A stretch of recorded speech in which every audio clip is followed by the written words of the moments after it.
والصلاة والسلام على عباده الذين اصطفى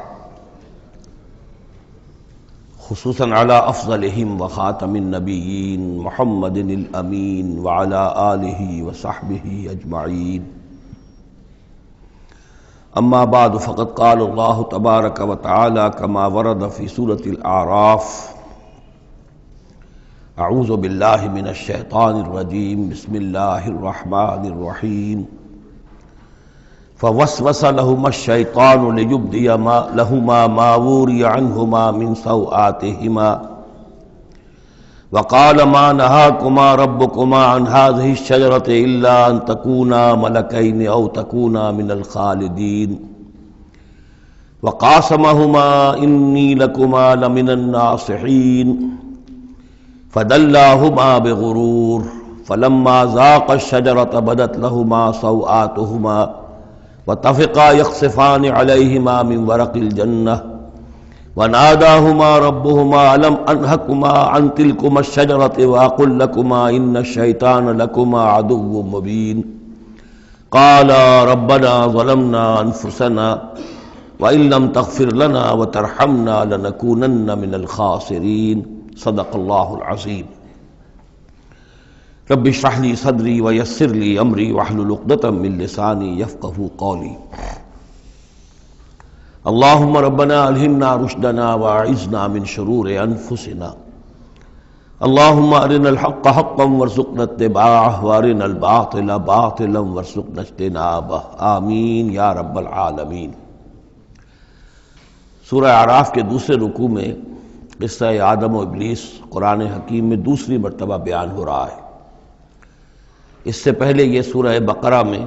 اس کے چوتھے رکوع میں آ چکا ہے. البتہ آپ دیکھیں گے کہ اگرچہ یہ قصہ جو ہے قرآن مجید میں 7 مرتبہ آیا ہے، 6 مرتبہ مکی صورتوں میں اور 1 مرتبہ مدنی صورت میں، لیکن یہ کہ ہر جگہ کوئی نہ کوئی بات نئی ہے. اس لیے کہ جس دور سے بھی یہ تحریک جو ہے حضور کی دعوت کی گزر رہی تھی، اس دور کے حوالے سے کچھ چیزیں جو ہیں وہ ہر جگہ پر آپ کو مزید نمایاں ملیں گی. اب مثلاً اس رکوع کے شروع میں ہمیں وہ عظیم آیت ملی ہے کہ جس میں جمع کا صیغہ اختیار کیا گیا ہے. وَلَقَدْ خَلَقْنَاكُمْ ثُمَّ صَوَّرْنَاكُمْ ثُمَّ قُلْنَا لِلْمَلَائِكَةِ اسْجُدُوا لِآدَمَ فَسَجَدُوا إِلَّا إِبْلِيسَ. اس کے بارے میں پچھلی مرتبہ میں عرض کر چکا ہوں. اب دوسری بات جو آ رہی ہے وہ یہ ہے کہ جو شیطان نے ورغلایا حضرت آدم کو اور حضرت حوا کو سلام علیہما،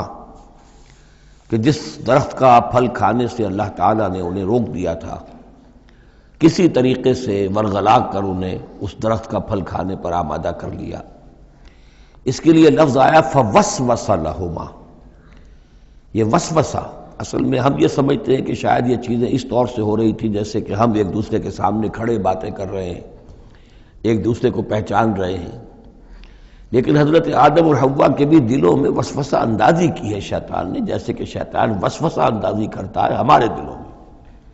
یہ مکالمے اس طرح کے نہیں ہے کہ وہ ایک ہی محفل میں کھڑے ہوئے. عام طور پر سورہ بقرہ کے چوتھے رکوع میں بھی اور دوسرے مقامات پر بھی ہمارا تصور کچھ اور رہتا ہے، لیکن یہاں وہ پردے حائل ہیں. ابلیس جو ہے وہ یقیناً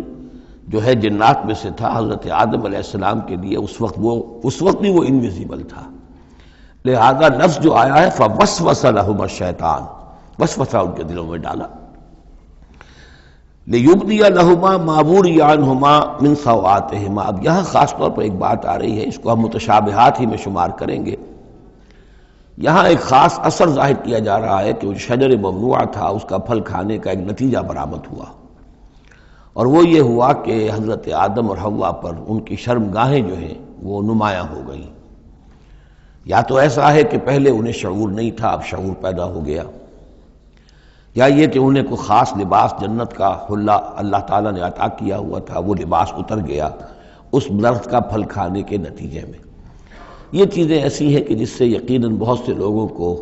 کچھ قیاس آرائیوں کا موقع ملا ہے. بعض لوگوں کے نزدیک یہ نیکی اور بدی کی تمیز کا درخت ہے اصل میں، کہ جس کو کھاتے ہی نیکی اور بدی کی تمیز پیدا ہو جاتی ہے. بعض حضرات کا خیال یہ ہے کہ یہ اصل میں پہلا سیکشول ایکٹ ہے آدم اور حوا کے مابین جس کو اس سے تعبیر کیا گیا ہے۔ یہ مختلف آراء ہیں، مختلف جو ہیں اس میں قیاسات ہیں، لیکن صحیح بات شکل یہی ہے کہ اس کے ضمن میں ابھی ہمیں اس کو متشابہات ہی کے دائرے میں رکھ کر اور اس کے بارے میں کوئی قطعی اور حقیقی اور یقینی رائے جو ہے قائم کرنے کی کوشش نہیں کرنی چاہیے، تاکہ کہیں اور معلومات جو ہیں ہماری سائنس کے ذریعے سے اکتشافات اور معلومات کا دائرہ اور وسیع ہو جائے تو اس سے ہم پہنچ جائیں اس کی کنہ تک کہ وہ درخت کون سا تھا۔ لیکن یہاں ظاہر کیا گیا ہے کہ شیطان نے جو وسوسہ اندازی کی ان کے دلوں میں وہ یہ تھی، فوسوس لهما الشیطان لیبدی لهما ما وري عنهما من سوآتهما وقال ما نهاكما ربكما عن هذه الشجرة، اور اس نے کہا، یہ وسوسہ اندازی کی کہ نہیں روکا ہے آپ دونوں کو آپ کے رب نے اس درخت سے، الا ان تکونا ملکین، مگر یہ کہ کہیں آپ نہ ہو جائیں فرشتے نہ بن جائیں، او تکونا من الخالدین، یا ہو جائیں آپ ہمیشہ ہمیش رہنے والے۔ اب اس میں سیدھی سی بات یہ ہے کہ فرشتوں کو تو جھکایا گیا حضرت آدم کے سامنے، تو فرشتہ بن جانا کون سی بہت بڑی بات تھی، لیکن یہ ہے کہ انسان بسا اوقات اپنی اصل حقیقت کو، اصل مقام کو بھول جاتا ہے، نسیان ہو جاتا ہے، اور یہ بات گویا کہ شیطان کے وسوسہ اندازی سے ان کے ذہن میں پیدا ہوئی، یا یہ کہ آپ ہمیشہ ہمیش رہیں اور آپ پر موت طاری نہ ہو۔ وَقَاسَمَهُمَا إِنِّي لَكُمَا لَمِنَ النَّاصِحِينَ، اور انہوں نے قسمیں کھا کھا کر اس نے یقین دلایا میں آپ کے لیے بہت یعنی مخلص ہوں، اور جو رائے دے رہا ہوں وہ بہت صحیح ہے۔ فَدَلَّاهُمَا بِغُرُورٍ، تو دھوکہ دے کر انہیں، جس کو ہم کہتے ہیں مائل کر ہی لیا، شیشے میں اتار ہی لیا۔ فَلَمَّا ذَاقَ الشَّجَرَةَ، تو جب ان دونوں نے چکھ لیا اس درخت کے پھل کو، بَدَتْ لَهُمَا سَوْآتُهُمَا، ظاہر ہو گئی ان پر ان کی شرمگاہیں۔ وَاتَّفِقَا يَخْصِفَانِ عَلَيْهِمَا مِنْ وَرَقِ الْجَنَّةِ، اور وہ اب لگے درخت کے جو جنت کے پتوں کو گانٹھ کر اپنے لیے لباس بنانے کے لیے، تفقا یخصفان، گانٹھنے لگے، جوڑنے لگے کہ جو جنت کے پتے تھے ان کو سی کر آپس میں اپنی سطر جو ہے وہ سطر پوشی کریں اور اپنی شرمگاہوں کو ڈھانپیں۔ وَنَادَاهُمَا رَبُّهُمَا، اور اب پکارا انہیں ان کے پروردگار نے، أَلَمْ أَنْهَكُمَا، کیا میں نے منع نہیں کیا تھا تمہیں، أَن تِلْكُمَا الشَّجَرَةَ، اس درخت سے، وَأَقُلْ لَكُمَا، اور میں نے کیا کہا نہیں تھا تم سے، إِنَّ الشَّيْطَانَ لَكُمَا عَدُوٌّ مُّبِينٌ، کہ شیطان تم دونوں کے لیے بڑا کھلا دشمن ہے۔ قَالَا رَبَّنَا ظَلَمْنَا أَنفُسَنَا، تو ان دونوں نے کہا کہ اے رب ہمارے، ہم نے اپنے اوپر ظلم کیا، زیادتی کی، ہم اپنی غلطی کا اعتراف کرتے ہیں۔ وَإِن لَّمْ تَغْفِرْ لَنَا وَتَرْحَمْنَا لَنَكُونَنَّ مِنَ الْخَاسِرِينَ، اور اگر تو نے ہمیں معاف نہ فرما دیا اور ہم پر رحم نہ فرمایا تو ہم تو تباہ ہونے والوں میں ہو جائیں گے۔ یہاں ایک بات اور نوٹ کر لیجئے، ایک تو یہ کہ یہاں کہیں بھی ایسا اشارہ نہیں ہے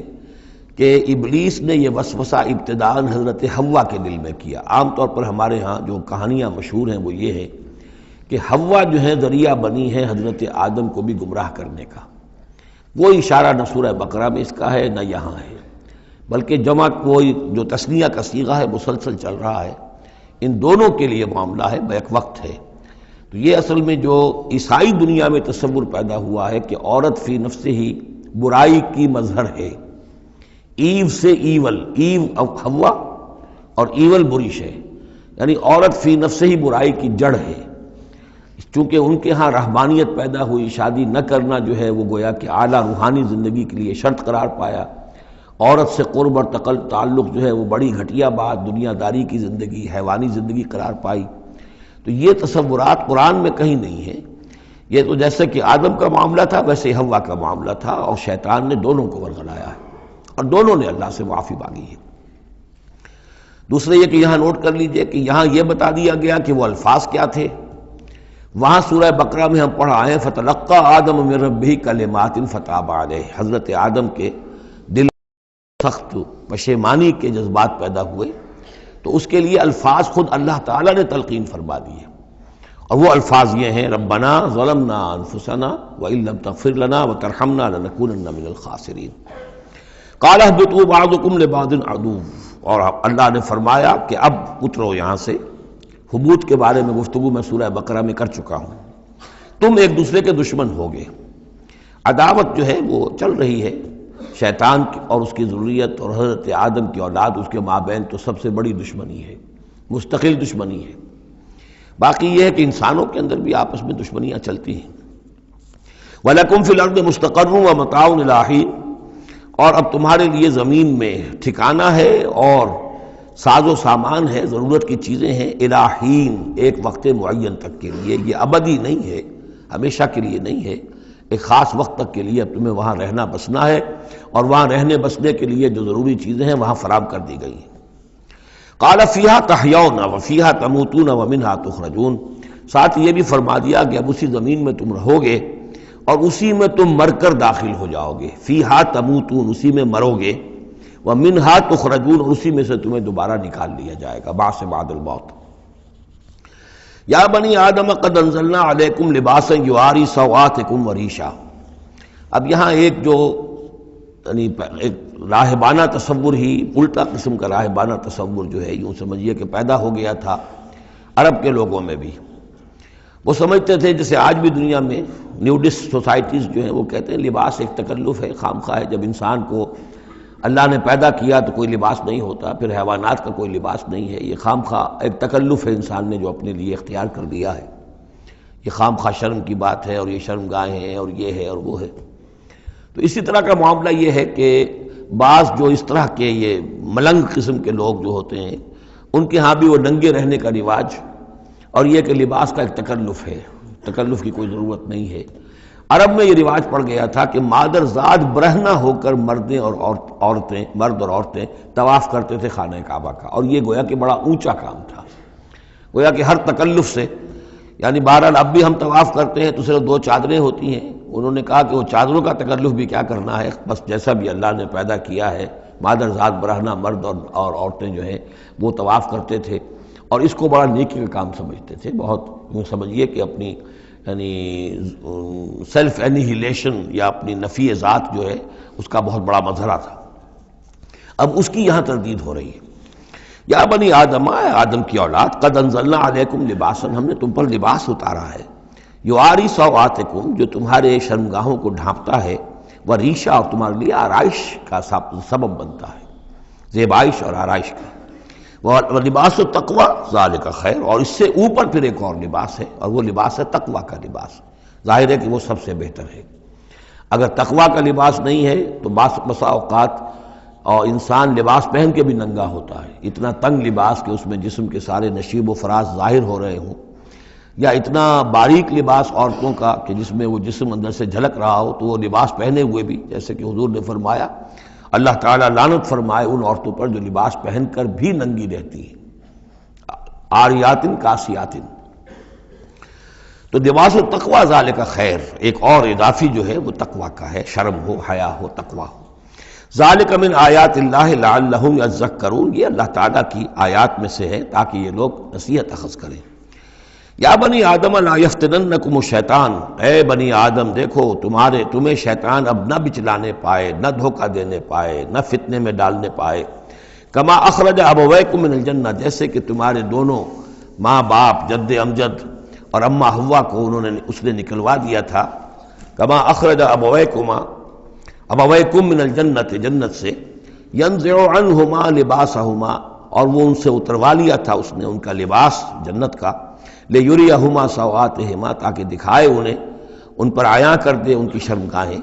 انہ یراکم ہوا وقبیلہ من حیث لا ترونہم، ایک بات جان لو کہ وہ یعنی ابلیس خود، چونکہ اسے بھی چھوٹ ملی ہوئی ہے قیامت تک کے لیے، وہ مسلسل زندہ ہے، اور قبیلہ، اور اس کی قوم، اس کی ذریت، اور اس کے جو ایجنٹ ہیں جنات میں سے، چونکہ وہ انویزیبل ہیں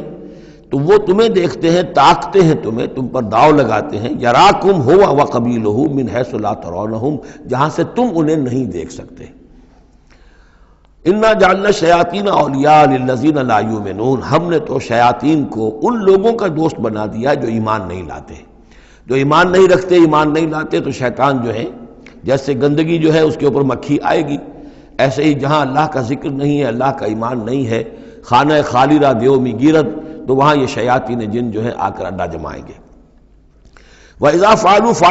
فَاحِشَةً، اور جب یہ ایک بے حیائی کا کام کرتے ہیں، یعنی ننگے عریاں طواف، قالوا وجدنا علیہ آباءنا، کہتے ہیں ہم نے پایا اپنے آباء و اجداد کو یہی کچھ کرتے ہوئے، واللہ امرنا بہا، اور جب ہمارے آباء و اجداد یہ کرتے تھے تو یقیناً اللہ ہی نے ہمیں اس کا حکم دیا ہوگا۔ یہ گویا کہ ان کے نزدیک سرکمسٹانشل ایویڈنس تھا کہ جب ایک ریت چلی آ رہی ہے، ایک رسم چلی آ رہی ہے تو یقیناً اللہ ہی نے کہا ہوگا۔ قل ان اللہ لا یامر بالفحشاء، نبی ان سے کہہ دیجیے اللہ تعالیٰ بے حیائی کا حکم نہیں دیتا۔ اتقولون علی اللہ ما لا تعلمون، تو کیا تم اللہ کی طرف منسوب کر رہے ہو، یعنی جھوٹ جڑ کر اور جھوٹ گھڑ کر اس کو جڑ رہے ہو اللہ کی جناب میں، جس کا کہ تمہیں کوئی علم حاصل نہیں ہے۔ قل امر ربی بالقسط، کہہ دیجئے اے نبی کہ میرے رب نے تو حکم دیا ہے انصاف کا، عدل کا، توازن کا۔ وَأَقِيمُوا وُجُوهَكُمْ عِنْدَ كُلِّ مَسْجِدٍ، اور اپنے رخ سیدھے کر لیا کرو ہر نماز کے وقت۔ مسجد جو ہے یہ اس میں ظرف ہے، اور ظرف زمان بھی ظرف مکان بھی۔ مسجد سجدے کی جگہ بھی مسجد ہے، اور سجدے کا وقت جو ہے ظرف زمان وہ بھی مسجد ہے۔ وَادْعُوهُ مُخْلِصِينَ لَهُ الدِّينَ، اور اس کو پکارا کرو، اس سے دعا کیا کرو، لیکن اس کے لیے اپنی اطاعت کو خالص کرتے ہوئے، یعنی اللہ تعالیٰ سے دعا کرنے کی ایک شرط ہے، اس کی اطاعت کو اپنے اوپر لازم کرو۔ جیسے کہ سورہ بقرہ میں ہم جہاں روزے اور رمضان کے احکام اور حکمتوں کا بیان ہوا ہے، اس میں فرمایا گیا وَإِذَا سَأَلَكَ عِبَادِي عَنِّي فَإِنِّي قَرِيبٌ أُجِيبُ دَعْوَةَ الدَّاعِ إِذَا دَعَانِ فَلْيَسْتَجِيبُوا لِي، میں تو ہر ایک پکارنے والے کی پکار سنتا ہوں، اس کی دعا کو قبول کرتا ہوں، لیکن اسے بھی چاہیے کہ میرا کہنا مانے، اور یہ کہنا ماننا جو جزوی نہیں ہوگا۔ ادخلوا فی السلم کافہ، داخل ہونا ہے تو پورے پورے ہونا ہے۔ تو فرمایا کہ مخلصین لہ الدین، اپنی اطاعت کو اس کے لیے خالص کرتے ہوئے، یعنی اس کی اطاعت کے دائرے کے اندر تو اور اطاعتیں ہو سکتی ہیں۔ والدین کا حکم آپ مان لیجئے جس میں کہ اللہ کی معصیت نہ ہو، اساتذہ کا حکم، حکام کا حکم جس میں اللہ تعالیٰ کے کسی حکم کی نفی نہ ہو رہی ہو، وہ ساری اطاعتیں اپنی جگہ پر ہوں گی، لیکن لا طاعۃ لمخلوق فی معصیت الخالق، مخلوق میں سے کسی کی اطاعت نہیں کی جائے گی جس میں خالق کی معصیت لازم آ رہی ہو۔ وَادْعُوهُ مُخْلِصِينَ لَهُ الدِّينَ كَمَا بَدَأَكُمْ تَعُودُونَ، جیسے اس نے تمہیں پہلے پیدا کیا تھا اسی طرح تمہارا اعادہ ہو جائے گا، تم دوبارہ بھی پیدا ہو جاؤ گے۔ فَرِيقًا هَدَىٰ، ایک گروہ وہ ہے کہ جس کو اللہ نے ہدایت دے دی ہے، وَفَرِيقًا حَقَّ عَلَيْهِمُ الضَّلَالَةُ، اور ایک گروہ وہ ہے کہ جس کے اوپر گمراہی مسلط ہو چکی ہے، جس کے حق میں گمراہی ثابت ہو چکی ہے، یعنی ان کی روش کی وجہ سے، ان کی ضد، ان کی ہٹ دھرمی، ان کے تعصب، ان کے حسد، ان کے تکبر کی وجہ سے اب وہ مستحق ہو چکے ہیں۔ حق علیہم الضلالہ انہم اتخذوا الشیاطین اولیاء، اور یہ اس لیے کہ انہوں نے شیطانوں کو اپنا رفیق اور ساتھی بنایا من دون اللہ، اللہ کو چھوڑ کر، ویحسبون انہم مہتدون، اور سمجھتے یہ ہیں کہ ہم بہت ہدایت پر ہیں، سیدھے راہ پر ہیں۔ یا بنی آدم خذوا زینتکم عند کل مسجد، دوبارہ پھر اے آدم کی اولاد اپنی زینت لے لیا کرو۔ خذوا زینتکم، یعنی لباس جو ہے جس کو کہا گیا ریشہ تمہارے لیے آرائش ہے، یہ تمہاری لیے زینت ہے، اللہ نے اتارا ہے اپنی آرائش کا سامان، اور یہ کہ نماز کے لیے جب انسان آئے تو اچھا لباس پہن کر آئے۔ ہمارے ہاں عام طور پر الٹی روش چلتی ہے، دفتر جا رہے ہیں تو بہت اچھا لباس ہے، مسجد جا رہے ہیں تو وہ چاہے میلے کپڑے پہن کے چلے گئے، لیکن یہاں اللہ تعالیٰ فرما رہا ہے یہ نہیں، میرے پاس آتے ہو، میرے دربار میں آتے ہو تو اچھا لباس پہن کر آؤ۔ یا بنی آدم خذوا زینتکم عند کل مسجد وکلوا واشربوا ولا تسرفوا، اور کھاؤ پیو اور اسراف نہ کرو۔ جو کچھ چیزیں ہم نے بنائی ہیں وہ بہرحال اس لیے بنائی ہیں کہ بنی آدم جو ہے ان کی خوراک کے کام آئے، جو اچھی چیزیں ہیں۔ انہ لا یحب المسرفین، ہاں وہ اسراف کرنے والوں کو پسند نہیں کرتا، ضائع کرنا، ضرورت سے زیادہ خرچ کرنا، یہ چیزیں جو ہیں یہ اللہ تعالیٰ کو پسند نہیں ہیں۔ اب یہاں پھر اسی رہبانیت کی نفی ہو رہی ہے کہ جس میں سمجھا یہ جاتا ہے کہ اچھا کھانا پینا ہی برا ہے، کاہے کو پہنا جائے، بہت موٹا جھوٹا ہی کھانا چاہیے۔ اچھے کھانے پینے کا مطلب تو یہ کہ نفس پرستی ہو رہی ہے۔ اچھا پہننا جو ہے کیا ضروری ہے، موٹا جھوٹا پہن کے گزارا ہو جائے گا۔ اس معاملے میں سمجھ لیجئے کہ دو حالات میں صورت مختلف ہو جاتی ہے۔ اگر تو دین اللہ کا مغلوب ہے تو پہلا فرض آپ کا یہ ہے کہ اللہ کے دین کے غلبے کی جد و جہد کریں، بیشتر وقت بیشتر صلاحیتیں اس میں لگائیں۔ ظاہر بات ہے اچھا کھا ہی نہیں سکتے، اچھا پہن ہی نہیں سکتے، یہ اس کا منطقی نتیجہ ہو جائے گا۔ یہ اس لیے نہیں کہ رہبانیت کی وجہ سے نہیں کر رہے، اس وجہ سے کہ ممکن ہی نہیں۔ آپ اپنے اسی وقت کو لگائیں گے زیادہ کمائی کے لیے، محنت کریں گے، دنیا کے لیے زیادہ کمائیں گے تو اچھا کھائیں گے، اچھا پہنیں گے، آپ نے تو اپنا وقت جو ہے وہ لگا دیا ہے اللہ کے دین کے لیے، اگر لگائیں گے نہیں تو دین غالب کیسے ہو جائے گا؟ خود بخود تو نہیں ہوگا، آسمان سے تو نہیں ٹپک پڑے گا دین، اللہ فرشتے تو نہیں بھیجے گا دین غالب کرنے کے لیے، غالب تو آپ کو کرنا ہے۔ لہذا اس صورت میں تو نیچرل یہ ہو جاتا ہے کہ پھر کم سے کم کرو، کم سے کم کرو، کم سے کم کرو، اپنے معیار زندگی کو اور نیچے لاؤ، اور نیچے لاؤ، اور نیچے لاؤ، تاکہ زیادہ سے زیادہ وقت، زیادہ سے زیادہ اپنی صلاحیتیں، زیادہ سے زیادہ اوقات، زیادہ سے زیادہ اپنے وسائل کو آپ فارغ کر سکیں اللہ کے دین کے لیے۔ لیکن اس حالت میں یہ جو ہوتا ہے یہ کسی رہبانیت کی وجہ سے نہیں ہے، جیسے کہ صحابہ کرام نے سختیاں جھیلی، بھوک برداشت کی، گھر بار چھوڑے، لیکن وہ کسی رہبانیت کے نظریے کے تحت نہیں تھے،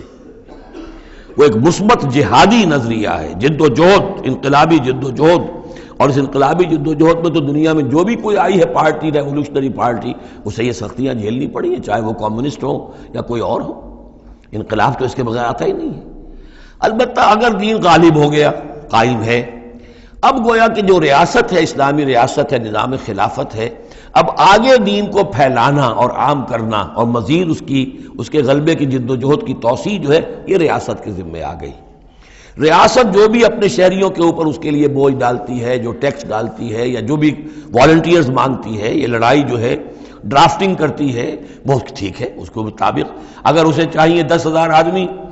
آدمی نکل آئے، باقی کی طرف سے یہ فرض کفایہ ادا ہو گیا۔ ریاست کے قائم ہونے کی شکل میں صورتحال بدل جاتی ہے۔ اب آپ اپنے گھر میں رہیں، جو وقت آپ کے پاس ہے آپ اچھا کمائیں، اچھا کھائیں، اچھا پہنیں، کوئی حرج نہیں، آپ اپنے بچوں کو بھی اچھا کھلائیں، حلال سے کمائیں، اچھا کھلائیں۔ کوئی اسی طریقے سے کوئی آپ کو علمی کوئی آپ کا پرسوٹس ہیں، ایکیڈیمک پرسوٹس ہیں، ان میں لگے، یا یہ کہ اگر آپ نوافل میں لگنا چاہتے ہیں نفل پڑھیں اور اس کے ترقی جو ہے، اپنی روحانی ترقی جو ہے وہ تقرب بالنوافل کے ذریعے سے کرتے چلے جائیں۔ تو یہ تینوں راستے جو ہیں انسان کے لیے کھلے ہوں گے، کب؟ جبکہ دین غالب ہو۔ اس بنیادی بات کو انہیں لوگوں نے سمجھا ہے، اس لیے وہ رہتے ہیں کنفیوژن میں۔ صاحب اولاد کا بھی حق ہے، صاحب بیویوں کا بھی حق ہے، اس کا بھی حق تو سب کا ہے، لیکن یہ کہ وہ جو صحابہ کرام کو یاد نہیں تھا کہ ان کے بھی حقوق ہیں، یا ان کا دین اور تھا، ہمارا دین اور ہے؟ کیا حضور کو پتہ نہیں تھا کہ میری ازواج مطہرات کے بھی دین ہے، ان کا بھی کیا بھی حق ہے؟ انہوں نے ذرا اپنے نفقے کے اندر اضافے کا مطالبہ کیا تو گویا کہ ایلا کا معاملہ کر لیا، گویا کہ طلاق کی دھمکی دے دی۔ یہ کیوں ہوا؟ کیا ان کے جو خاندان والے تھے ان کا حق نہیں تھا؟ ان کو وہ چھوڑ کر آ گئے مکے میں اور بھیڑیوں کے حوالے کر کے آ گئے، گویا کہ قریش کے سرداروں کے حوالے ان کے رحم و کرم پر چھوڑ کر آ گئے نا مدینے، جن کو ہجرت کا حکم ملا ہے۔ یہ ساری چیزیں دن میں یہ ہے، دو شکلیں مختلف۔ ایک ہے دین مغلوب ہے تو پہلا فرض ہے یہ کہ دین کو غالب کرنے کی جد و جہد کرو، ایک جماعتی زندگی کے اندر منسلک ہو کر تن من دھن، ان صلاتی و نسکی و مایایا و مماتی للہ رب العالمین، کم سے کم نکالو اپنے لیے، کم سے کم۔ اب ظاہر بات ہے اس میں تو پھر کم سے کم پر ہی گزارا کرنا ہوگا، صرف سبسسٹنس لیول جس کو کہا جائے، اپنے آپ کو برقرار رکھنے کے لیے، تاکہ جسم اور جان کا رشتہ تعلق جو ہے برقرار رہے، کام کر سکے آدمی۔ ہاں جب دین غالب ہو جائے اب مسئلہ بالکل مختلف ہو گیا ہے، اب ریاست ہے اور ریاست نے اپنی فوجیں بھی رکھی ہوئی ہیں، جو بھی ذرائع ہیں، ہاں جب بھی ضرورت ہوگی وہ شہریوں کو بلائے گی، اس وقت حاضر ہونا فرض ہو جائے گا، لیکن ورنہ عام حالات میں ریاست اس فرائض کو ادا کر رہی ہے۔ مزید توسیع دعوت دین کی اور غلبہ دین کی وہ ریاست کے ذمہ ہے، اسلامی ریاست ہے، نظام خلافت ہے۔ اب آپ جو ہے انڈیویجولز کی حیثیت سے اپنے کاروبار میں لگ جائیں، یا کوئی شخص اپنی روحانی ترقی میں لگ جائے، کوئی شخص یہ کہ دولت زیادہ سے زیادہ کمائے اور وہ اس کو ثواب کے کاموں میں صرف کرے، کوئی شخص جو ہے کسی سائنس میں، کسی اور شعبے میں اسے علمی دلچسپی ہو جائے، تحقیق کے کاموں میں، سارے راستے کھلے ہوں گے۔ اس صورت میں اچھا کھانا، اچھا پہننا کوئی حرام شے نہیں، تو جبکہ رہبانیت اس حالت میں بھی اس کے لیے کوئی گنجائش نہیں چھوڑتی، تو یہاں اس کی نفی کی جا رہی اس رہبانیت کے نظریے کی۔ قل من حرم زینت اللہ التی اخرج لعبادہ، کہیے ان سے پوچھئے کس نے حرام کی ہے وہ زینت جو اللہ نے نکالی ہے اپنے بندوں کے لیے، والطیبات من الرزق، اور کس نے حرام کیے ہیں پاکیزہ کھانے کی چیزیں۔ قل ہی للذین آمنوا فی الحیات الدنیا، کہہ دیجئے یہ تمام چیزیں دنیا کی زندگی میں بھی اللہ تعالیٰ نے تو اہل ایمان ہی کے لیے بنائی ہیں، خالصتاً یوم القیامہ، ہاں دنیا میں وہ کفار کو بھی دے رہا ہے، تم بھی کھا پی لو برت لو یہاں پہ جو کچھ کرنا ہے، اس لیے کہ آخرت میں تمہارا کوئی حصہ نہیں ہے، البتہ آخرت میں جا کر یہ تمام اچھی چیزیں خالصتاً یوم القیامہ، قیامت کے دن تو یہ خالصتاً جو ہے اللہ کے اہل ایمان بندوں کے لیے ہو جائیں گی، پھر کافر کو کوئی شے نہیں ملے گی۔ کذالک نفصل الآیات، اس طرح ہم اپنی آیات کی وضاحت کرتے ہیں، لقومی یعلمون، ان لوگوں کے لیے جو علم رکھتے ہو یا جو علم حقیقی حاصل کرنا چاہیں۔ قل انما حرم ربی الفواحش ما ظہر منها وما بطن، کہہ دیجئے کہ میرے رب نے تو حرام قرار دیا ہے بے حیائی کی باتوں کو، خواہ وہ اعلانیہ ہوں اور خواہ چھپی ہوئی ہوں، بے حیائی خواہ چھپی ہوئی ہوں، وہ بھی اللہ تعالیٰ کو پسند نہیں ہے، وہ بھی حرام ہے۔ والاسم، اور گناہ کو حرام کیا ہے، والبغی، اور ناحق زیادتی کرنا کسی دوسرے پر بغیر الحق، وان تشرکوا باللہ ما لم ينزل بہ سلطانا، اور اس کو حرام ٹھہرایا ہے کہ تم اللہ کے ساتھ شریک ٹھہراؤ کسی ایسی چیز کو جس کے لیے اس نے کوئی سند نہیں اتاری ہے، وان تقولوا علی اللہ ما لا تعلمون، اور حرام قرار دیا اس بات کو کہ تم اللہ کی طرف منسوب کرو وہ چیزیں کہ جو تم نہیں جانتے، جس کے لیے تمہارے پاس کوئی علم نہیں ہے۔ وَلِكُلِّ أُمَّةٍ أَجَلٌ، ہر قوم کے لیے، ہر امت کے لیے ایک وقت معین ہے، یعنی جب بھی کبھی کوئی رسول ہم بھیجتے رہے ہیں تو ایک مدت ہوتی ہے، اس وقت تک اس کو مہلت ہوتی ہے قوم کو کہ وہ رسول کی دعوت سے استفادہ کر لے اور اپنے دلوں کو، اپنے باطن کو منور کر لے، صحیح راستے پر آ جائے، اس سے پہلے عذاب نہیں آئے گا۔ خواہ یہ کہ اہل ایمان تو چاہیں گے کہ جھٹپٹ عذاب آئے، اس لیے کہ بہرحال مسلمان اہل ایمان وہ بھی انسان ہوتے تھے، چکی کے دو پاٹوں کے درمیان پس رہے تھے تو کبھی کبھی خیال آ جاتا تھا کہ اب اللہ تعالیٰ کیوں انہیں اتنی ڈھیل دے رہا ہے، یا ابو جہل کو اتنی ڈھیل کیوں دے دی ہے کہ اس نے حضرت سمیہ رضی اللہ تعالیٰ عنہ کے ساتھ یہ سلوک کیا، ابو جہل کو کیوں اتنی ڈھیل دے دی ہے کہ اس نے حضرت یاسر کو شہید کر دیا رضی اللہ تعالیٰ عنہ۔ لیکن یہ خیال تمہارا اپنی جگہ ہے، ہماری حکمت اپنی ہے۔ ہماری حکمت کیا ہے کہ جب رسول ہم نے بھیجا اس قوم کے لیے ایک اجل معین کر دی، اس اجل سے پہلے عذاب آئے گا نہیں، ہاں جب وہ اجل آ جائے گی پھر وہ رکے گا نہیں، اس کے اندر اندر معاملہ انہیں طے کرنا ہے، ادھر یا ادھر۔ وَلِكُلِّ أُمَّةٍ أَجَلٌ، یہ ہم پڑھ چکے ہیں سورہ نام میں کہ اگر میرے پاس ہوتی وہ شے، میرے اختیار میں ہوتی کہ جو تم جلدی مچا رہے ہو، تو کبھی کا میرا اور تمہارے درمیان قصہ جو ہے چکایا جا چکا ہوتا۔ فَإِذَا جَاءَ أَجَلُهُمْ، لیکن جب ان کی اجل آ جائے گی، لَا يَسْتَأْخِرُونَ سَاعَةً وَلَا يَسْتَقْدِمُونَ، نہ تو وہ اس کو مؤخر کر سکیں گے ایک گھڑی بھی، اور نہ ہی اس سے کھسک سکیں گے، سرک سکیں گے آگے کی طرف۔ یا بنی آدم اما یاتینکم رسل، اب یہ وہی آیت آ گئی جو سورہ بقرہ میں بھی آئی تھی، فاما یاتینکم منی ھدی فمن تبع ھدایا فلا خوف علیہم ولا هم یحزنون والذین کفروا وکذبوا بآیاتنا اولئک اصحاب النار هم فیہا خالدون۔ یا بنی آدم اما یاتینکم رسل منکم، اے بنی آدم جب بھی تمہارے پاس آئیں گے رسول، تم ہی میں سے ہوں گے، تم میں سے تمہاری قوم کے لوگ ہوں گے، یقصون علیکم آیاتی، جو تمہیں میری آیات سنائیں گے، فمن اتقی واصلح، تو جو بھی تقوی کی روش اختیار کرے گا اور اصلاح کر لے گا اور نیکی کی روش اختیار کرے گا، فلا خوف علیہم ولا هم یحزنون، ان کے لیے نہ کوئی خوف ہوگا اور نہ وہ کسی حزن سے دوچار ہوں گے۔ والذین کذبوا بآیاتنا واستکبروا عنہا، اور جو ہماری آیات کو جھٹلائیں گے اور تکبر کی بنا پر انہیں رد کر دیں گے، استکبروا عنہا، استکبار کی بنیاد پر، تکبر کی بنیاد پر رد کر دیں گے، اولئک اصحاب النار هم فیہا خالدون، وہ جہنمی ہوں گے اور رہیں گے ہمیشہ ہمیش۔ فمن اظلم ممن افتری علی اللہ کذبا وکذب بآیاتہ، پھر وہ اس شخص سے بڑھ کر ظالم اور کون ہوگا جو اللہ کی طرف کوئی غلط بات منسوب کرے، افترا کرے اللہ کی طرف، اور یا اللہ کی آیات کو جھٹلائے، یہ دونوں ہم وزن ہیں۔ اولئک ینالہم نصیبہم من الکتاب، ان کو جو بھی دنیا میں رزق وغیرہ کا معاملہ ہے وہ تو ان کو مل جائے گا، یہاں دنیا میں تو ہم نے یہ سورہ بنی اسرائیل میں مضمون آئے گا، اب کوئی شخص کفر کرے اللہ فوراً اس کی روزی روک لے اور ایک دن کے اندر اندر وہ یہ بھوک سے مر جائے، ایسا نہیں ہے۔ جو ہم نے یہاں پہ ان کے لیے لکھا ہوا ہے جو رزق ہے اس دنیا کے اندر، وہ تو انہیں ملتا رہے گا، وہ رکتا نہیں ہے، انہیں اپنے اس نصیب میں سے حصہ مل جائے گا۔ حتیٰ اذا جاءتہم رسلنا، ہاں پھر جب ہمارے فرشتادے، ہمارے بھیجے ہوئے فرشتے ان کے پاس آ جائیں گے، یتوفونہم، ان کو قبض کرنے کے لیے، قالوا این ما کنتم تدعون من دون اللہ، تو وہ کہیں گے کہاں ہیں وہ جن کو آپ پکارا کرتے تھے اللہ کے سوا، جن کو ڈنڈوت کرتے تھے اور جن کے سامنے متھے ٹیکتے تھے اور جن سے دعائیں کرتے تھے اور گڑ گڑاتے تھے۔ قالوا ضلوا عنا، وہ کہیں گے وہ سب گم ہو گئے، ہوا ہو گئے، ہم سے سب جاتے رہے۔ ضلوا عنا وشہدوا علی انفسہم انہم کانوا کافرین، اور وہ خود اپنے خلاف یہ گواہی دیں گے کہ واقعتاً ہم تھے ناشکرے، ہم نے کفر کی روش اختیار کی۔ قالت خلوا فی امم قد خلت من قبلکم من الجن والانس، کہا جائے گا کہ اچھا داخل ہو جاؤ ان امتوں میں جو تم سے پہلے گزر چکی ہیں جنوں اور انسانوں میں سے، نار میں، آگ میں، یعنی ایک ایک قوم کا حساب ہوتا جائے گا اور وہ جہنم کے اندر جھونکے جاتے رہیں گے۔ پہلی نسل گئی، پھر اس کے بعد دوسری آئی، دوسری گئی، تیسری آئی۔ اب ان میں ایک مکالمہ ہوگا۔ ظاہر بات ہے جو پہلے گئے تھے وہ تھے بزرگ، بڑے تھے، لیڈر تھے، یا یہ کہ وہ پچھلی نسل تھی جنہوں نے بدعات شروع کی تھیں، خرافات کا آغاز کیا تھا۔ یہ بعد میں آنے والے ان پر لعنت کریں گے کہ تم نے ہمیں مروایا، تمہاری وجہ سے ہم بھی برباد ہو کر یہاں آئے ہیں، تو تمہیں دوہرا عذاب ملنا چاہیے۔ لیکن یہ کہ وہاں وہ کہیں گے کہ نہیں، ہم جیسے ہم گمراہ تھے ویسے انہوں نے تمہیں گمراہ کیا، تو یہ مکالمہ ہوگا۔ اور یہ نوٹ کر لیجئے، یہ جو میں نے عرض کیا تھا کہ اس سورہ مبارکہ میں ایام اللہ جو ہے یہ اس کا مین تھیم ہے۔ تو ایام اللہ کو یوں سمجھیے کہ ایک تو انسانی تخلیق کے اعتبار سے، ایک تو وہ ازل ہے جبکہ آدم کی تخلیق ہوئی، قصہ آدم و ابلیس ہوا،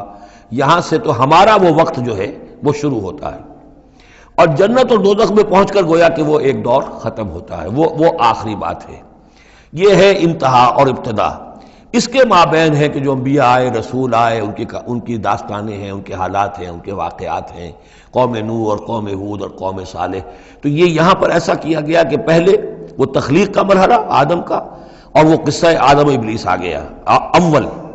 اب جو جہنم کا اور جنت کا تذکرہ آ رہا ہے اور ان کی آپس کی گفتگویں ہوں گی، اور کچھ لوگ ایسے بھی ہوں گے نہ جو جہنم میں ابھی گئے ہوں گے، نہ جنت میں داخلہ ملا ہوگا، درمیان میں کہیں ہوں گے، صاحب اعراف ہوں گے، اصحاب اعراف، تو ان کا مکالمہ آ رہا ہے۔ یہ دونوں بگننگ اور اینڈ دکھا کر اور پھر سلسلہ شروع ہوگا انبیاء کرام اور رسولوں کے حالات کا۔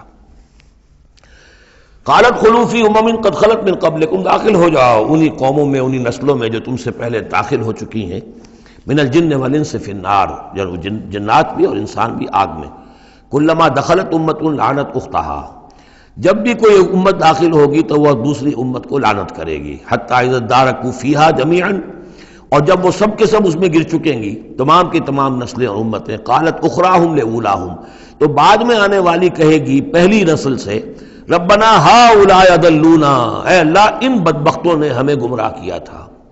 دنیا میں تو کہتے تھے کہ ہمارے آباء و اجداد ہیں، ہمارے اسلاف ہیں، ان کی ریتیں ہیں، ان کی روایتیں ہیں، ان کی چیزیں ہیں، کیسے چھیڑ دیں۔ لیکن یہاں پر کیا ہوگا؟ ربنا ہؤلاء اضلونا، ان لوگوں نے ہمیں برباد کیا، انہوں نے ہمیں گمراہ کیا، فآتہم عذابا ضعفا من النار، تو انہیں تو دگنا عذاب دے آگ میں سے۔ قال لکل ضعف، اللہ فرمائے گا نہیں، سب کے لیے دگنا ہے، جیسے یہ نے تم کو گمراہ کر کے آئے تھے، تم بھی اپنے بعد والوں کو گمراہ کر کے آئے ہو۔ تو یہ تو گویا کہ سلسلہ چل رہا ہے، تو اس لیے یہ کہ وہ تو ہر ایک کو سوچنا چاہیے تھا کہ اپنی عقل سے کام لیتا، ہم نے تمہیں عقل دی تھی، شعور دیا تھا، کیوں تم تقلید اعمیٰ کے اندر مبتلا رہے؟ آباء و اجداد کی تقلید ہو رہی ہے، اپنے لیڈروں کی تقلید ہو رہی ہے، تو یہ تقلید اعمیٰ کے لیے تمہیں میں نے آنکھیں دی تھی، تمہیں کان دیے تھے، تمہیں میں نے عقل دی تھی، تمہیں نیکی اور بدی کا شعور دیا تھا، ہر شخص جو ہے وہ ذمہ دار ہے۔ قال لکل ضعف، اللہ فرمائے گا سب کے لیے دوہرا ہے، ولکن لا تعلمون، لیکن تمہیں اس کا علم نہیں ہے۔ وقالت اولاہم لاخراہم، اب وہ کہیں گے پچھلے جو ہیں، جو پہلے والے تھے، بعد میں آنے والوں کو، فما کان علیکم علینا من فضل، دیکھو نا، نہیں نا تمہیں کوئی، ہم پر کوئی فضیلت حاصل نہیں ہو سکی، تم نے خام خواہ ہم پر لعنت کی، لیکن اس سے کیا حاصل تمہیں کیا ہوا؟ ما کان لکم علینا من فضل فذوقوا العذاب بما کنتم تکسبون، اور اب چکھو مذاق عذاب کا اپنی کرتوتوں کے باعث۔ ان الذین کذبوا بآیاتنا واستکبروا عنہا، یقیناً وہ لوگ جنہوں نے ہماری آیات کو جھٹلایا اور استکبار پھر عنہا، اور بر بنائے تکبر ان کو رد کیا، اعراض کیا ان سے تکبر کی بنیاد پر، لا تفتح لہم ابواب السماء، ان کے لیے آسمان کے دروازے کبھی نہیں کھولے جائیں گے۔ یہ کچھ اشارات ہیں قرآن مجید میں جس سے معلوم ہوتا ہے کہ جہنم اسی زمین پر ہوگی، اور ابتدائی جنت بھی یہی ہوگی، ابتدائی نزل والی جنت جو ہے وہ بھی اسی زمین پر ہوگی، اور جہنم بھی اسی زمین پر ہوگی۔ اور کچھ ایسا سا تصور ہوتا ہے کہ جیسے زمین کو جب کھینچا جائے گا، وَإِذَا الْأَرْضُ مُدَّتْ، زمین کو جب کھینچا جائے گا تو جیسے ربڑ کی کربج کی کوئی گیند ہو، اس کو کھینچیں تو آپ کو معلوم ہے کہ جو جہاں سے وہ زیادہ موٹی ہے وہ پچک جائے گی، جب وہ پچکے گی تو اس کے اندر جو لاوا ہے اس وقت بھی زمین کے پیٹ میں بھرا ہوا ہے، وہ لاوا وہ ظاہر ہو جائے گا، اور وہ جہنم ہوگی۔ واللہ عالم، یہ کچھ اندازے ہوتے ہیں بعض اشارات سے، اس لیے کہ فیصلہ جو ہے میدان حشر یہی ہے۔ احادیث میں میدان عرفات جو ہے اسی کو کھول دیا جائے گا، وسیع کر دیا جائے گا، اور اسی یہیں پر حشر ہونا ہے۔ وَجَاءَ رَبُّكَ وَالْمَلَكُ صَفًّا صَفًّا، اور پروردگار بھی شان اجلال کے ساتھ نزول فرمائیں گے اور فرشتے آئیں گے فوج در فوج، اور یہیں پر حساب کتاب ہوگا۔ ابتدائی مہمان نوازی بھی جو ہے وہ یہی ہوگی، لیکن پھر یہ کہ اہل جنت اپنے مراتب کے اعتبار سے اور اوپر کی جنتوں میں چڑھتے چلے جائیں گے۔ لیکن ظاہر بات ہے یہ لوگ جو ہیں یہ یہیں کہیں رہ جائیں گے۔ لا تفتح لہم ابواب السماء، ان کے لیے آسمان کے دروازے کھولے ہی نہیں جائیں گے۔ ولا يدخلون الجنت، اور وہ جنت میں داخل نہیں ہوں گے حتی یلج الجمل فی سم الخیاط، یہاں تک کہ اونٹ گزر جائے، گھس جائے سوئی کے ناکے میں۔ اسے کہتے ہیں تعلیق بالمحال۔ نہ یہ ممکن ہے کہ سوئی کا ناکہ اتنا بڑا ہو جائے کہ اونٹ گزر جائے، یا اونٹ اتنا چھوٹا ہو جائے کہ سوئی کے ناکے میں داخل ہو جائے، نہ ان کفار کے جنت میں داخل ہونے کا کوئی امکان ہے۔ اور یہ بات بھی نوٹ کیجئے کہ یہی بات اصل میں حضرت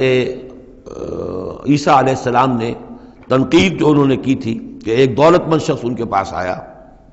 جیسے ہمارے ہاں بھی ہوتے ہیں جو لوگ دیندار ہیں، سیٹھ ہیں، اور وہ دین کے کام بھی کرتے ہیں، تو انہوں نے کہا کہ بتائیے آپ کی تعلیم کیا؟ اس کا نماز پڑھو، روزہ رکھو، کرو نماز روزہ میں کرتا ہوں۔ اچھا اپنے غریبوں کے اپنے بال میں سے دو،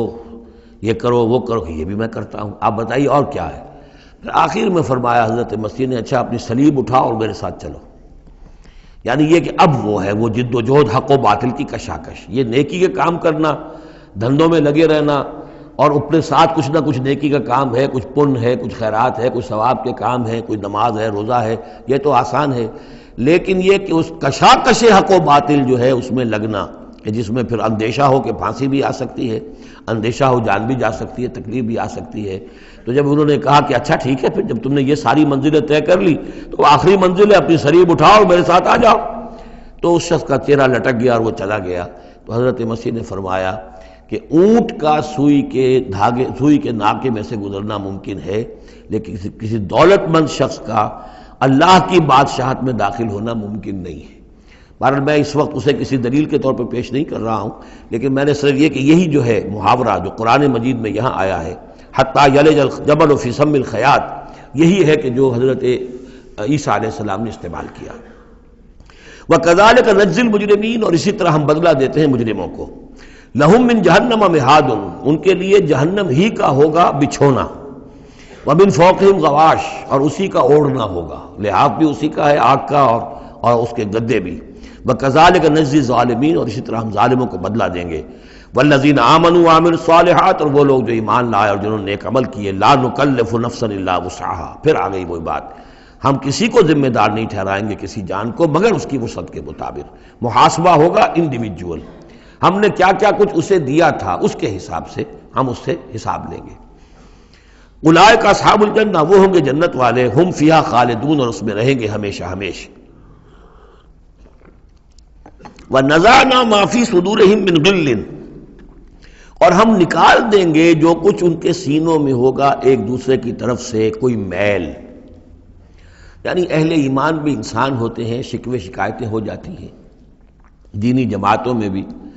کبھی کسی معمور کو امیر سے شکایت ہو گئی، کسی امیر کو معمور سے شکایت ہو گئی، کسی ایک رفیق کو دوسرے رفیق سے شکایت ہو، انسان ہے۔ اور یہ معاملہ جو ہے ایسا بھی ہوتا ہے، زائل بھی ہو جاتے ہیں، کچھ ایسی شکوے شکایتیں ہوتی ہیں کہ باقی رہتی ہیں، ختم نہیں ہوتی ہیں، ان کے اثرات جو ہیں وہ جذبات کچھ ایسے مجروح ہو جاتے ہیں کسی طریقے سے زائل نہیں ہوتے۔ لیکن فرمایا گیا ہے کئی مقامات پر یہ کہ اللہ تعالیٰ اہل جنت کو جنت میں داخل کرنے سے پہلے جو بھی اہل ایمان میں سے کسی کے لیے ان کے دل میں کوئی کدورت ہوگی، کوئی میل ہوگا، وہ نکال دے گا، تاکہ اب جنت میں داخل ہونے والے سب سررن اخوانن علی سرر متقابلین، بالکل بھائیوں کی طریقے سے صاف دل ہو کر ایک دوسرے کے سامنے رو در رو ہو کر بیٹھیں گے، اور ان کے اندر کوئی غل نہیں رہے گا۔ یہی دعا بھی ہے جو ہمیں تلقین کی گئی ہے، اللہم اغفر لنا ولاخواننا الذین سبقونا بالایمان ولا تجعل فی قلوبنا غلا للذین آمنوا ربنا انک رؤوف رحیم۔ پروردگار اہل ایمان میں سے کسی کے لیے بھی ہمارے دل میں غل اور میل یا کدورت یہ باقی نہ رہنے دے، تو اپنے فضل و کرم سے دھو دے۔ وَنَزَعْنَا مَا فِي صُدُورِهِم مِّن غِلٍّ، بلکہ ان آیات پر حضرت علی کا یہ قول بھی ہے رضی اللہ تعالی عنہ کہ سورہ ہجر کی آیت کے ضمن میں خاص طور پر آتا ہے شان نزول میں، کہ انہوں نے فرمایا کہ یہ میرے اور معاویہ کے کا ذکر ہے جو یہاں ہو رہا ہے۔ ظاہر بات ہے جنگیں ہوئی ہیں حضرت علی رضی اللہ عنہ اور حضرت معاویہ رضی اللہ عنہ، تو کتنی کچھ ہو گئی ہوگی شکایت ایک دوسرے سے۔ تو یہ آیتیں ہمارے لیے ہیں کہ اللہ تعالیٰ ہمیں دونوں کو جنت میں داخل کرے گا تو ہمارے دلوں سے یہ کدورتیں جو ہے وہ نکال دے گا۔ وَقَالُوا الْحَمْدُ لِلَّهِ الَّذِي هَدَانَا لِهَذَا، اور وہ کہیں گے کل شکر ہے اور کل تعریف ہے اس اللہ کی جس نے ہمیں یہاں تک پہنچایا۔ وَمَا كُنَّا لِنَهْتَدِيَ لَوْلَا أَنْ هَدَانَا اللَّهُ، اور محض اپنے زور بازو سے ہم یہاں تک نہیں پہنچ سکتے تھے اگر اللہ ہی نے ہمیں نہ پہنچا دیا ہوتا۔ لقد جاءت رسول ربنا بالحق، یقیناً ہمارے رب کے پروردگار کے جو بندے آئے تھے رسول بن کر وہ حق کے ساتھ آئے تھے۔ وَنُودُوا، اور تب انہیں ندا کی جائے گی، پکارا جائے گا، أَن تِلْكُمُ الْجَنَّةُ أُورِثْتُمُوهَا بِمَا كُنتُمْ تَعْمَلُونَ، اب یہ وہ جنت ہے جو جس کے تم وارث بنا دیے گئے ہو تمہارے اعمال کی وجہ سے۔ بندے کا کام یہ ہے کہ وہ یہ کہے گا اے اللہ میں اس لائق نہیں تھا، میرے اعمال ایسے نہیں تھے، میں اپنے اعمال کے بل پر کبھی بھی نہیں اس کا مستحق ہو سکتا تھا، یہ سارا تیرا فضل ہے، تیرا کرم ہے، تیری عطا ہے، تیری دین ہے۔ اللہ فرمائے گا نہیں میرے بندے، تو نے محنت کی تھی، کوشش کی تھی، ایثار کیا تھا، تو نے حق کا راستہ چوز کیا تھا، تو نے کبھی نقصان بھی برداشت کیا تھا حق کے لیے اور باطل کا مقابلہ کرنے میں تکالیف بھی جھیلی تھی۔ تو بندہ جو ہے وہ کہے گا نہیں پروردگار یہ سب تیرا فضل ہے، اور اللہ کہے گا یہ تمہارے اعمال کی وجہ سے ہے۔ دونوں جزوی طور پر حقیقتیں ہیں، یہ دونوں چیزیں ہیں مل کر ایک بات کو مکمل کرتی ہیں۔ ہم ارادہ کرتے ہیں کام کا، اللہ تعالیٰ اس کام کی توفیق دے دیتا ہے، ارادہ ہی نہ کریں تو توفیق نہیں ہوگی، اور محض اپنے ارادے سے ہم کچھ نہیں کر سکیں گے جب تک کہ اللہ کی طرف سے توفیق اور تحصیل نہ ہو جائے۔ وَنَادَىٰ أَصْحَابُ الْجَنَّةِ أَصْحَابَ النَّارِ، اور جنتی لوگ پکار کر کہیں گے جہنمیوں سے أَن قَدْ وَجَدْنَا مَا وَعَدَنَا رَبُّنَا حَقًّا، ہم نے تو پا لیا جو کچھ کہ ہمارے رب نے ہم سے وعدہ کیا تھا کہ وہ سچ نکلا، صحیح نکلا، جن نعمتوں کا ہم سے وعدہ کیا تھا وہ ہمیں مل گئیں۔ فَهَلْ وَجَدْتُم مَّا وَعَدَ رَبُّكُمْ حَقًّا، تم نے بھی کیا سچا پا لیا اللہ کا وعدہ جو اللہ نے تم سے وعدہ کیا تھا، وہ ساری چیزیں تمہیں مل گئیں؟ قالوا نعم، وہ کہیں گے جی ہاں، ہمارے ساتھ بھی جو وعدے تھے، جو وعیدیں تھیں، جو دھمکیاں تھیں، جو عذاب کی مختلف شکلیں تھیں، وہ سب ہیں جن میں ہم اس وقت گرے ہوئے ہیں۔ فَأَذَّنَ مُؤَذِّنٌ بَيْنَهُمْ، تو پکارے گا کوئی پکارنے والا ان کے مابین، اللعنۃ اللہ علی الظالمین، کہ اللہ کی لعنت ہے ظالموں پر۔ الذین یصدون عن سبیل اللہ ویبغونها عوجا، وہ لوگ کہ جو روکتے بھی تھے اور رکتے بھی تھے اللہ کے راستے سے، اور اس راستے میں کجی نکالتے تھے کہ اگر دیکھ لیا کسی شخص کے بارے میں کہ اس کا رجحان ہو گیا ہے کہ وہ محمد صلی اللہ علیہ وسلم کی باتیں توجہ سے سننے لگا ہے، تو اس کو ورگلانے کے درپے ہو جانا، اس کے لیے طرح طرح کی جو ہے پریشانیاں پیدا کرنا۔ وہم بالآخرۃ کافرون، اور یہ لوگ کافرت کے منکر تھے۔ وبینہما حجاب، اب یہ گفتگو تو ہو رہی ہوگی جنت اور دوزخ والوں کے مابین، ان دونوں کے مابین ایک پردہ ہوگا، ایک فصیل حائل ہوگی۔ یہ نقشہ جو ہے زیادہ کلیئرلی سورہ حدید میں کھینچا گیا ہے، وَضُرِبَ بَيْنَهُمْ بِسُورٍ لَهُ بَابٌ، بینہما حجاب، فصیل ہوگی، ادھر جنت ہے ادھر دوزخ ہے۔ وعلی الاعراف رجال، اور عرف کہتے ہیں جو فصیلوں کے اوپر بنی ہوتی ہیں، جھروکے سے بنے ہوتے ہیں جہاں سے کہ جھانک کر دیکھتے ہیں، تو اس طرح آپ نے فصیلوں کے اوپر دیکھے ہوں گے، تو اعراف ہوں گے۔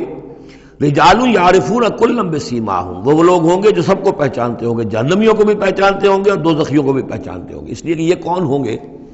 یہ بین کے لوگ تھے جن میں کچھ نیکی بھی تھی، بدی بھی تھی، نہ یکسو ہوئے تھے ادھر نہ یکسو ہوئے تھے ادھر، تو کچھ نیکیاں کچھ بدیاں انہوں نے جمع کر لی تھیں، اور ان کے اعمال جو ہیں وہ برابر ہو گئے، بدی اور نیکی کے اعمال جو ہیں وہ برابر ہو گئے۔ تو اس حوالے سے ان کو ابھی درمیان میں روک لیا گیا ہے کہ نہ وہ جہنم میں جھونکے گئے نہ جنت میں داخل ہوئے۔ اور یہ وہ لوگ ہیں، ظاہر بات ہے کہ جو پھر جب بین کے لوگ تھے کچھ تو پہچانتے تھے ادھر سے کفار کو بھی ادھر سے اہل ایمان کو بھی، تو یعرفون کلا بسیماہم، وہ سب جانتے تھے پہچانتے تھے، ان کو بھی جو جنت میں ہے ان کو بھی جو دوزخ میں ہے۔ ونادوا اصحاب الجنت، اب وہ پکاریں گے جنت والوں کو، ان سلام علیکم، سلام ہو آپ پر، سلامتی ہے آپ پر، لم يدخلوها، وہ اس میں ابھی داخل نہیں ہوئے، وہم یطمعون، اور اس کی بڑی طمع ہوگی کاش کہ اللہ ہمیں بھی جلدی سے داخل کر دے۔ وَإِذَا صُرِفَتْ أَبْصَارُهُمْ تِلْقَاءَ أَصْحَابِ النَّارِ، اور جب ان کے ذرا چہرے جو ہے پھیر دیے جائیں گے، ان کی نگاہیں جو ہیں وہ ادھر پھیر دی جائیں گی کہ ذرا آپ جہنمیوں کو بھی مشاہدہ کر لو۔ وَإِذَا صُرِفَتْ أَبْصَارُهُمْ تِلْقَاءَ أَصْحَابِ النَّارِ قَالُوا رَبَّنَا لَا تَجْعَلْنَا مَعَ الْقَوْمِ الظَّالِمِينَ۔ اس وقت وہ کہیں گے پروردگار ہمیں ان ظالموں کے ساتھ شامل نہ کر دیجو، کیونکہ ابھی بین ہے، بین الخوف والرجا، تو انہیں امید بھی ہے، یطمعون بھی ہے، لیکن اندیشہ بھی ہے۔ تو یہ کہ بیچ میں چونکہ لٹکے ہوئے ہیں، اس لیے ادھر دیکھتے ہیں تو انہیں سلام کرتے ہیں، اور یہ کہ دل میں ان کے امنگیں جاگ جاتی ہیں، تمنائیں جاگ جاتی ہیں کہ اللہ ہمیں بھی ان کے ساتھ شامل کر دے، اور ادھر دیکھتے ہیں تو کہتے ہیں ربنا لا تجعلنا مع القوم الظالمین۔ ونادى اصحاب الاعراف رجالا يعرفونهم بسیماہم، اور اب یہ اہل جہنم میں سے ان لوگوں کو جنہیں یہ پہچانتے ہوں گے ان کے چہروں سے، ان کی نشانیوں سے، ان کو پکاریں گے، قالوا ما اغنى عنكم جمعكم وما كنتم تستكبرون، کچھ کام نہ آیا تمہاری جمعیت، تمہارے پرے، تمہاری فوجیں، تمہارے حاشیہ نشین، یہ کہاں گئے؟ اور جو کچھ تم تکبر کیا کرتے تھے، اکڑتے تھے، اے ابو جہل کیا بنا تیرا، اور اے ولید بن مغیرہ تیرا کیا ہوا؟ اہؤلاء الذین اقسمتم لا ینالهم اللہ برحمت، کیا وہ لوگ اب جنت والوں میں وہاں پہ آپ کو فقراء بھی نظر آئیں گے، وہاں بلال بھی نظر آئے گا، وہاں صہیب رومی بھی ہوں گے، وہاں یاسر بھی ہوں گے، یہ لوگ تھے نا جن کے بارے میں تم کہتے تھے ان کو کیسے اللہ تعالیٰ کسی رحمت سے نواز سکتا ہے، یہ تو ہمارے کمی کاری گھٹیا طبقے کے لوگ ہیں، اللہ نے ہمیں دولت دی ہے، حیثیت دی ہے، وجاہت دی ہے، ہمیں طاقت دی ہے، عزت دی ہے، یہ جو لوگ ہیں گرے پڑے ان کو اللہ تعالیٰ کیسے نواز دے گا؟ تو وہ کہیں گے اس وقت ان کا جو رنج اور غم ہے اس کو بڑھانے کے لیے، اہؤلاء الذین اقسمتم لا ینالهم اللہ برحمت ادخلوا الجنۃ لا خوف علیکم ولا انتم تحزنون، ان سے تو کہہ دیا گیا داخل ہو جاؤ جنت کے اندر، نہ تم پر کوئی خوف ہے اور نہ تم کسی حزن سے دوچار ہوگے۔ ونادى اصحاب النار اصحاب الجنہ، اور اب پکاریں گے جہنم والے جنت والوں کو، ان افیضوا علینا من الماء، کہ کچھ تو بہا دو ہماری طرف پانی جو اللہ نے تمہیں دے رکھا ہے، او مما رزقکم اللہ، اور جو کچھ اللہ نے تمہیں رزق دیا ہے کچھ وہاں سے ہماری طرف بھی، اے خاصہ برندان چمن کچھ تو ادھر بھی، مما رزقکم اللہ، قالوا ان اللہ حرمہما علی الکافرین، وہ جواب دیں گے اہل جنت کہ شاید ہم تو دینا بھی چاہتے، ہماری شرافت سے تو یہ بعید تھا کہ ہم کورا جواب تمہیں دے دیتے، لیکن کیا کریں، اللہ نے حرام کر دی ہے یہ چیزیں کافروں پر، ہمارے ہاتھ بندھے ہوئے ہیں، ہم یہ نعمتیں اب تمہاری طرف نہیں بھیج سکتے۔ ان اللہ حرمہما علی الکافرین، انہیں حرام کر دیا ہے اس پانی کو بھی اور یہ جو بھی ہمیں رزق اللہ نے نوازا ہے۔ الذین اتخذوا دینہم لہوا ولعبا، وہ لوگ کہ جنہوں نے اپنے دین کو کھیل کود بنا لیا، تماشا اور دل بہلانے کا اور ہنسی اور ٹھٹا بنا دیا ہے، وغرتہم الحیات الدنیا، اور انہیں دنیا کی زندگی نے دھوکے میں مبتلا کر دیا ہے۔ فالیوم ننساہم کما نسوا لقاء یومہم ھذا، تو آج کے دن ہم بھی انہیں نظر انداز کر دیں گے۔ یہ نسیان ایک تو ہوتا ہے بھول جانا، اور ایک ہوتا ہے جان بوجھ کے نظر انداز کر دینا، یہ بھی نسی کے معنی میں یہ عربی زبان میں موجود ہے۔ الیوم ننسا، آج ہم بھی انہیں بھلا دیں گے، کیا مطلب بھلا دیں گے؟ یعنی نظر انداز کر دیں گے، کما نسوا لقاء یوم ھذا، جیسے کہ انہوں نے آج کے اس دن کی ملاقات کو بھلائے رکھا تھا یا نظر انداز کر دیا تھا۔ وما كانوا بآیاتنا یجحدون، اور وہ جو ہماری آیات کا انکار کرتے رہے تھے۔ وَلَقَدْ جِئْنَاهُمْ بِكِتَابٍ، اور ہم تو ان کے پاس لے آئے تھے ایک کتاب، فَصَّلْنَاهُ عَلَىٰ عِلْمٍ، جس کی ہم نے پوری تفصیل بیان کر دی تھی علم کے ساتھ، ہدی وَرَحْمَةً لِقَوْمٍ یُؤْمِنُونَ، اور وہ ہدایت بھی تھی اور رحمت بھی تھی ان لوگوں کے لیے جو ایمان لانے والے تھے۔ هَلْ يَنظُرُونَ إِلَّا تَأْوِيلَهُ، یہ کس چیز کا انتظار کر رہے ہیں؟ یعنی آیات عذاب جو قرآن مجید میں آ رہی ہیں ان کے عملی ظہور کا انتظار کر رہے ہیں، یہ انتظار کر رہے ہیں کہ واقعتاً یہ سیلاب کا بند جو ہے وہ ٹوٹ ہی جائے، اور واقعتاً ان کے اوپر جو سیلاب کا دھارا ہے عذاب کا وہ آ جائے۔ هل ينظرون الا تاویلہ، اس انجام کی فکر کر رہے ہیں، اس کا انتظار کر رہے ہیں۔ یوم یاتی تاویلہ، جس دن کہ اس کا مصداق ظاہر ہو جائے گا۔ یقول الذین نسوہ من قبل، تو کہیں گے وہی لوگ جنہوں نے اسے بھلا دیا تھا، پہلے نظر انداز کر دیا تھا، قد جاءت رسل ربنا بالحق، اس وقت وہ کہیں گے کہ یقیناً ہمارے پروردگار کے جو رسول آئے تھے، پیغامبر آئے تھے، وہ حق کے ساتھ آئے تھے۔ فہل لنا من شفعاء، تو ہے کوئی ہمارے لیے سفارش کرنے والے؟ ہل لنا من شفعاء فیشفعوا لنا، کہ وہ ہمارے لیے شفاعت کریں، سفارش کریں۔ اور نردو،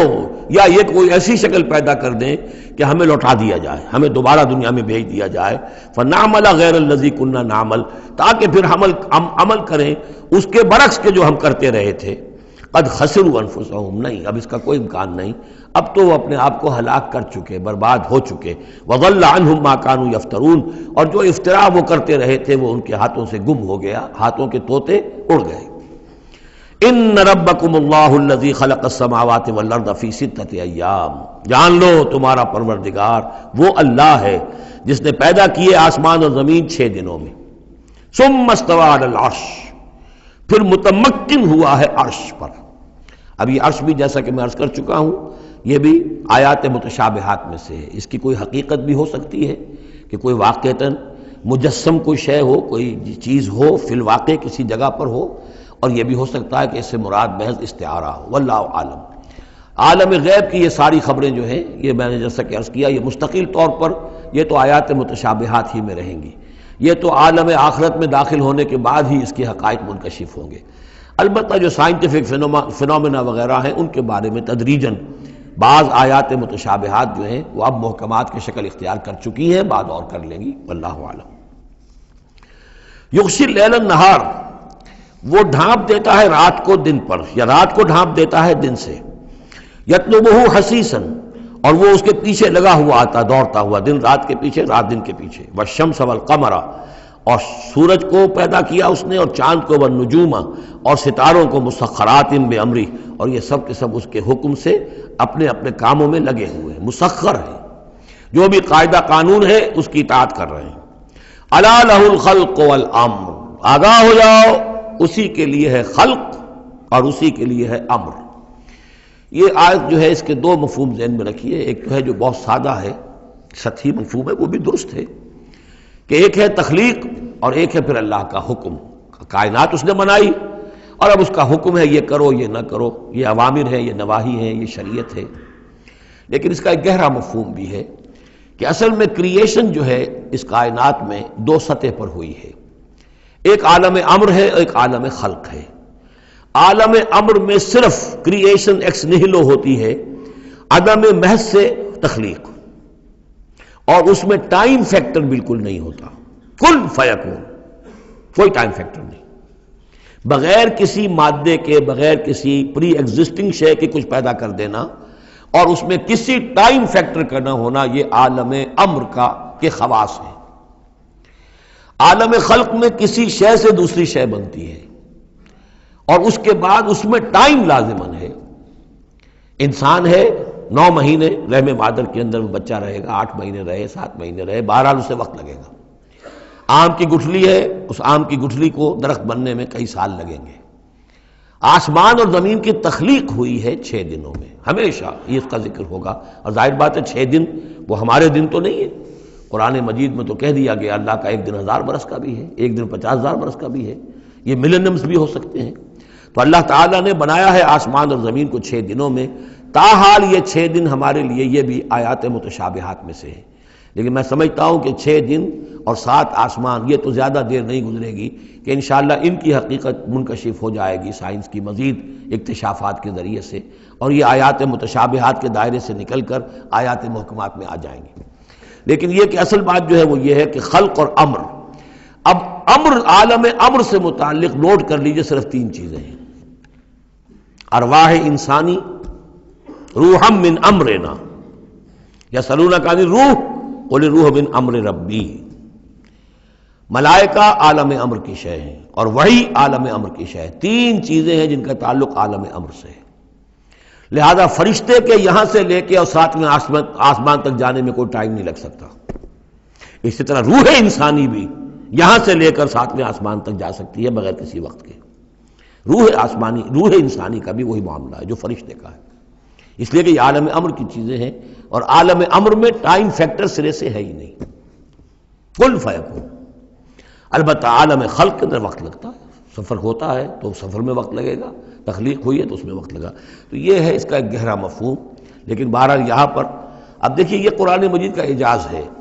ایسے الفاظ استعمال کرتا ہے کہ عرب کا ایک بدو اس پر سے گزر جائے گا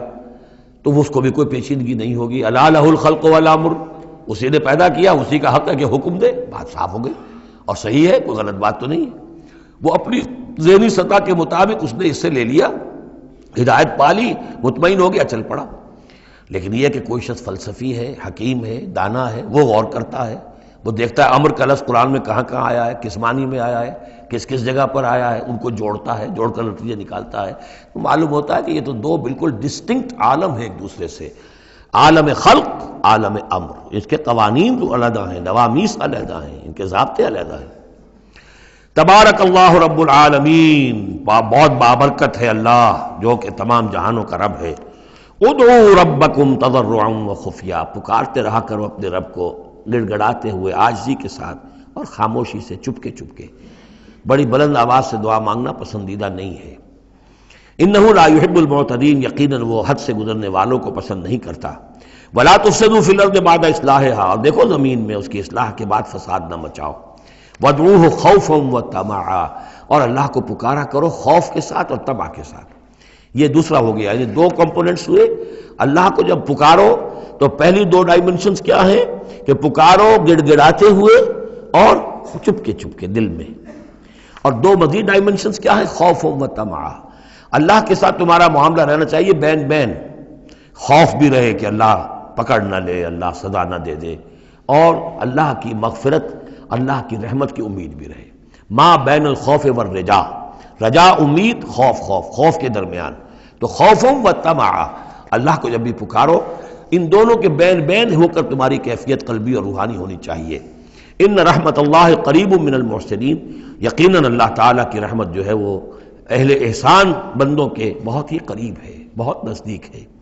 وَهُوَ الَّذِي يُرْسِلُ الرِّيَاحَ بُشْرًا بَيْنَ يَدَيْ رَحْمَتِهِ، اور وہی ہے جو بھیجتا ہے ہوائیں بشارت دیتی ہوئی اس کی رحمت کے آگے آگے، یعنی بارش جب آنی ہوتی ہے تو اس سے آگے آگے ٹھنڈی ہوا کے جھونکے آتے ہیں، یہ گویا کہ بشارت لے کے آ رہی ہے کہ بارش آنے والی ہے۔ اب آپ اندازہ کیجئے کہ جہاں بے آب و گیا زمین پڑی ہے اور لوگ منتظر ہیں، آسمان کو دیکھ رہے ہیں، اے اللہ ہماری تو ساری محنت جو ہے جا رہی ہے، بیج ضائع ہو رہا ہے، پروردگار اب اگر ذرا ٹھنڈی ہوا کا جھونکا آیا ہے تو یہ ان کے لیے بشارت ہوتی ہے کہ اب اس ٹھنڈی ہوا کے جھونکے کے پیچھے باران رحمت بھی آیا چاہتا ہے۔ یرسل الریاح بشرا بین یدی رحمتہ حتی اذا اقلت سحابا ثقالا، یہاں تک کہ جب وہ ہوائیں اٹھا لاتی ہیں بڑے بڑے بھاری اور بادل، اب یہ بادلوں میں کتنے کتنے ٹن پانی ہوتا ہوگا جو آ رہا ہے زمین پر گرتا ہے، اس کا کوئی حساب کتاب کیا جائے کتنے بھاری بادل ہیں یہ، لیکن یہ ہوائیں ان کو لیے پھر رہی ہیں، روئی کے گالوں کی طرح اڑائے پھر رہی ہیں۔ سقناہ لبلد میت، تو ہم اس کو ہانک دیتے ہیں اس پانی کو ایک مردہ زمین کی طرف، بے آب و گیا وادی کی طرف۔ فانزلنا بہ الماء، ہم ان بادلوں کو ہانک دیتے ہیں، وہ جو ہے ہانک کر لے جاتی ہیں ایک ایسی زمین کی طرف کہ جو مردہ ہے، بے آب و گیا ہے۔ فانزلنا بہ الماء، پھر ہم اس پر پانی برساتے ہیں۔ فاخرجنا بہ من کل الثمرات، اور پھر ہم اس سے زمین میں سے ہر طرح کے میوے نکال دیتے ہیں۔ اور کچھ نہیں تو گھاس ہی ہو گئی، چراگاہی ہو گئی، اور اگر آپ نے کچھ بیج ڈالے ہوئے تھے یا یہ کہ بیج پڑے ہوئے تھے کسی باغ کے اندر، اوپر سے گر گر کے اس کے پھلوں میں سے وہ خود بخود پھوٹیں گے، اور وہ جو اللہ تعالیٰ کی طرف سے جو ہے وہ زمین کے اپنے خزانے نکال دے گی۔ کذالک نخرج الموتیٰ، یہ ہے اصل جو تشبیہ دی گئی، اسی طرح ہم مردوں کو نکال لائیں گے زمین سے۔ یعنی زمین مردہ ہوتی ہے، کوئی اس کے اندر زندگی کے آثار نہیں ہوتے، کہیں کوئی وہ جو ہے کوئی بھی آپ دیکھیں کوئی ہریاول نہیں کوئی، بلکہ وہاں پہ بسا اوقات تو ایسی ویرانی ہوتی ہے کہ کوئی آپ کو چیونٹے بھی نظر نہیں آتے، کوئی حشرات الارض نظر نہیں آتے، کوئی پرندے بھی آس پاس نظر نہیں آتے، کچھ نہیں، کوئی زندگی کے آثار نہیں۔ بارش ہوتی ہے، اس کے بعد یہ کہ اب آپ کو دیکھتے ہیں چلت پھرت ہے، ایک دم جو ہے زمین جو ہے اس نے بھی ہریاول ہرا جو ہے وہ گہنا پہن لیا ہے، اس کے ہرے ہرے کپڑے سمجھیے کہ وہ دلہن جو ہے آراستہ ہو گئی ہے، اور پھر اب چرند پرند بھی آ گئے ہیں، زندگی مگر اب زندگی ہی زندگی ہے معجزاً ساقی۔ تو اسی طریقے سے یہ زمین کے اندر پڑے ہوئے مردے جو ہوں گے یہ بھی گویا کہ بیج کے مانندے جو زمین میں پڑے ہوئے ہیں، ہمارا حکم آئے گا اور یہ پھوٹ کر نکل آئیں گے۔ کذالک نخرج الموتیٰ لعلکم تذکرون، تاکہ تم نصیحت اخذ کرو۔ والبلد الطیب یخرج نباتہ باذن ربہ، اور جو اچھی زمین ہوتی ہے زرخیز، وہ اپنے رب کے حکم سے اپنا سبزہ نکالتی ہے، اس میں سے نکلتی ہے پیداوار۔ والذی خبث، اور زمین ایسی بھی ہوتی ہے کہ جس میں روئیدگی ہے ہی نہیں، زرخیزی ہے ہی نہیں، جو خراب زمین ہے لا یخرج الا نکدا، وہ کچھ نہیں نکالتی مگر کوئی ناقص سی چیز نکال دے گی، جھاڑ جھکاڑ کچھ ہو جائیں گے۔ یہ نکد لفظ جو پنجابی میں سرائکی میں استعمال کرتے ہیں، یہی اسی لفظ کی نکدہ، بڑی ردی شے، بڑی گھٹیا شے۔ کذالک نصرف الآیات لقوم یشکرون، اسی طریقے سے ہم اپنی آیات کو گردش میں لاتے ہیں ان لوگوں کے لیے کہ جو ان کی قدر کرنے والے ہوں۔ بارک اللہ لی ولکم فی القرآن العظیم ونفعنی وإیاکم بالآیات والذکر الحکیم۔